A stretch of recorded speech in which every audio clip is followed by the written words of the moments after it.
We gotta get.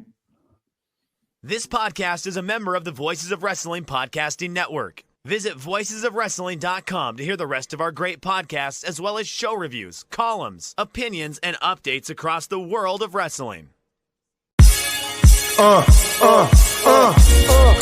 starting to get thick, it's the click, so I hope you work your A game. A made no rain from the track when we unite and spit. This is an A game, better bring your A game. Competition starting to get thick, it's the click, so I hope you work your A game. A made no rain from the track.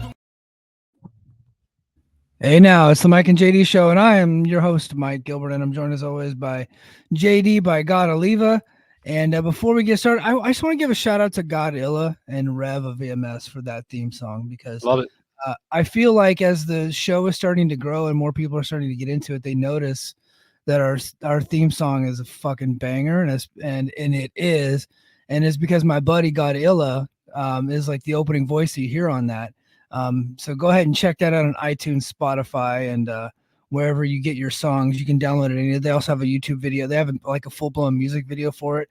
So it's called A Game by Rev of EMS and Godzilla. So everybody check that out. How you doing, JD? Our buddy. Yes, our buddy.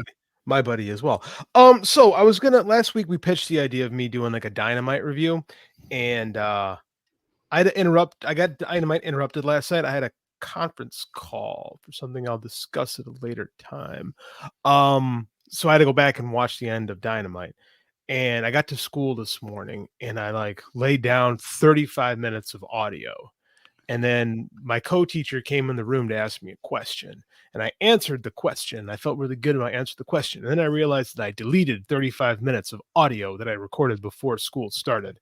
And I gave up on life at that point and just played videos in class all day because I was defeated by a computer. So that happened to me 2 weeks ago. So TNA is doing Friday night shows. They actually have one tomorrow night.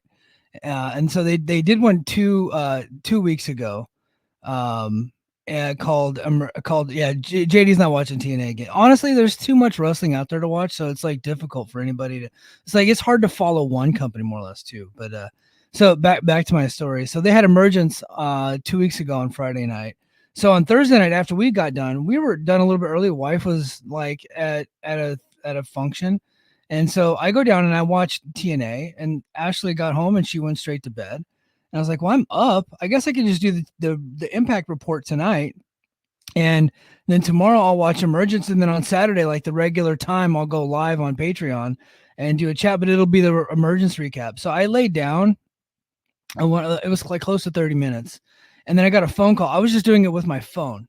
And I was doing it downstairs on the couch, chilling with my phone.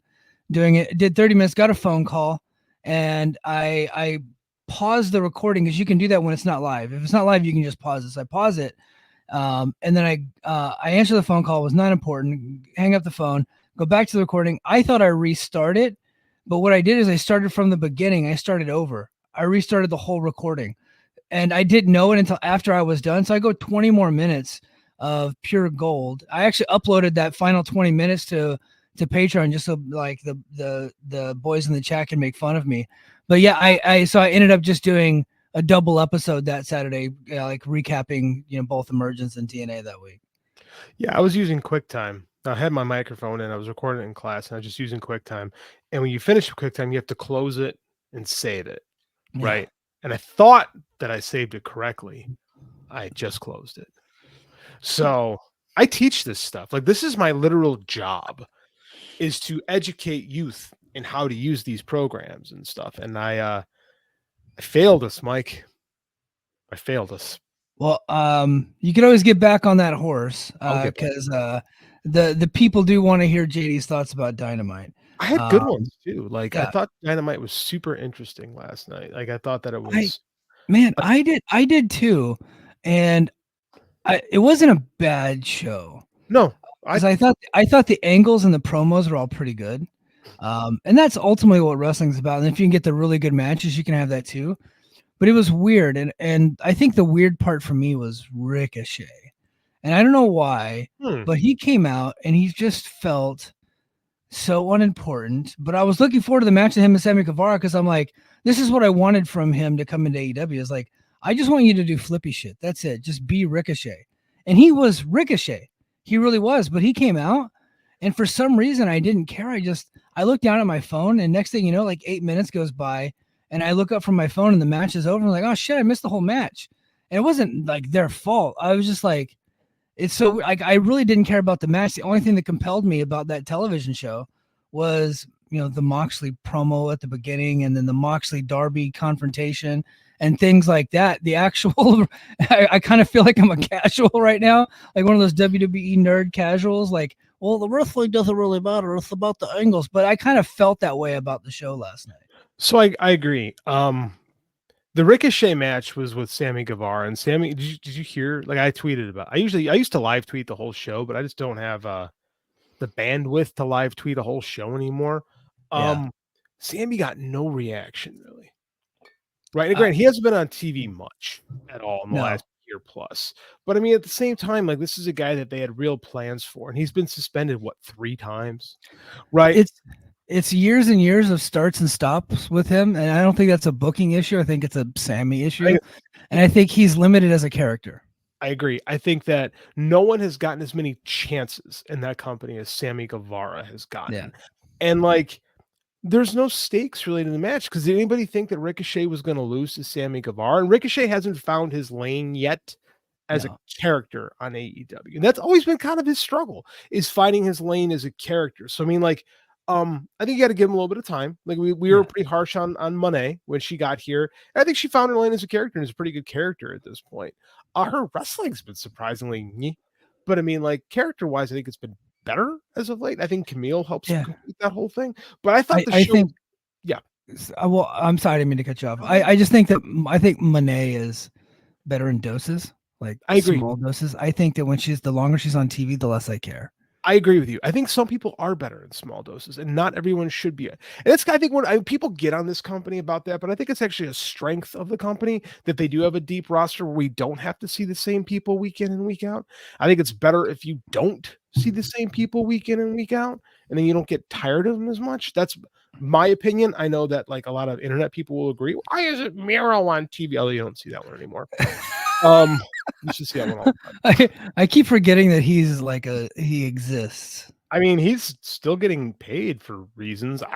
Good for him, man. He's got that Lanny Poffo Iron Sheik deal. I was going to say the Iron Sheik in 1989. He's got that whole setup going. Anyways, I thought the show was really dark in timbre last night. I thought the show was really Empire Strikes Becky in that, it feels like all the good guys are super down right now, and the bad guys are kind of ruling the roost. And I think this company has needed a bit of a reset for a minute. And I think that this new thing with Blackpool is super interesting right now. I like what Moxley's doing. Our good buddy, we have a good, I don't want to bury him on the air, but we got a good buddy who is not a Marina Shafir fan. I don't like her as a character, but I think that there's something about her presence that's intriguing. Yeah. Aside from just being good looking and good at judo, like I think that she's interesting, and her pairing up with Moxley is intriguing. So I mean, like, there's a lot going on that I'm interested with, and like the more interesting that Jon Moxley becomes, the less relevant the Young Bucks seem. Right? I could not care less about the Young Bucks right now. Me neither. I have no, and I'll be honest, I know that match next week with Kyle Fletcher and Ospreay is going to be really good. It will be. I don't really care. But I am going to watch it. Don't get me wrong. Like, I do think it's going to be a really good match. But I'm just like, just the Young Bucks, I'm like, okay.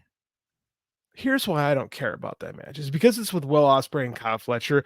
I feel like it's just a story to further what's going on with Ospreay and Callis. And it has nothing to do with the tag titles. And the tag titles are super cold right now. Like, the Young Bucks have never meant less in professional wrestling. Like, when they made this character change, it was interesting at first, and it's gone nowhere. And like, I think the only person to actually benefit from this new elite thing has been Jack Perry. Like, for some reason he drives a short bus, so I don't know what that means. But I was wondering why he's driving a bread truck. That I don't get it. I mean, it's his thing, and I do think he's really found himself as a character. So I'm interested in that. I don't know, man. I was kind of. it's interesting. I kind of like seeing this right now because like the heels are definitely ruling the company, and like storyline wise, I am intrigued. I think that we're in a cool place.